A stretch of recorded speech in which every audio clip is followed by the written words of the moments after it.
ಜೈಲಿನಲ್ಲೇನೆ ಅವ್ರಿಗೆ ಕಾಫಿ ಕೊಡೋದು, cigarette supply, ಬೇರೆ ಬೇರೆ ಎಲ್ಲ ಸಪ್ಲೈ ಮಾಡ್ತಾರೆ. ಅಷ್ಟು ಬಿಗಿ ಭದ್ರತೆ ಇದ್ರು VIP ಗಳು ಅನ್ನೋ ಕಾರಣಕ್ಕೆ ಏನಾದರೂ ಸ್ಪೆಷಲ್ ಟ್ರೀಟ್ಮೆಂಟ್ ಇದೆಯಾ? ದರ್ಶನ್ ಏನು ಈ ದೇಶ ಸ್ವಾತಂತ್ರ್ಯ ಹೋರಾಟಕ್ಕೇನು ಬಂದವರಲ್ಲ. Is a sort of criminal. ಅವರು ಕೂಡ ಒಬ್ಬನ ಮರ್ಡರ್ ಮಾಡಿ ಜೈಲಿಗೆ ಬಂದಿರುವಂಥ, ಹಾಗಾಗಿ ಅವ್ರಿಗೇನು ವಿಶೇಷವಾಗಿ ಮಾಡಬೇಕಾದಂಥದ್ದು ಸರಿಯಲ್ಲ, ಮಾಡಿದ್ರು ಕೂಡ ತಪ್ಪಿದೆ. ಹಾಗಾಗಿ ಆ ರೀತಿ ದರ್ಶನ್ಗೆ ಇಂಡೈರೆಕ್ಟಾಗಿ ಸಹಾಯ ಮಾಡ್ತಾ ಇರ್ತಕ್ಕಂಥ ಕೆಲವು ಅಧಿಕಾರಿಗಳಿಗೆ ನೀವು ಸಸ್ಪೆಂಡ್ ಮಾಡಬೇಕಾದ್ರೆ ಅವ್ರ ಮೇಲೆ ಆ್ಯಕ್ಷನ್ ಮಾಡಬೇಕಾಗುತ್ತೆ.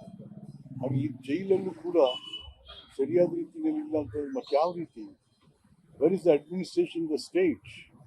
ಹಾಗಾಗಿ the home minister and the chief minister take serious cognisance of all these offences in the jail or the home department.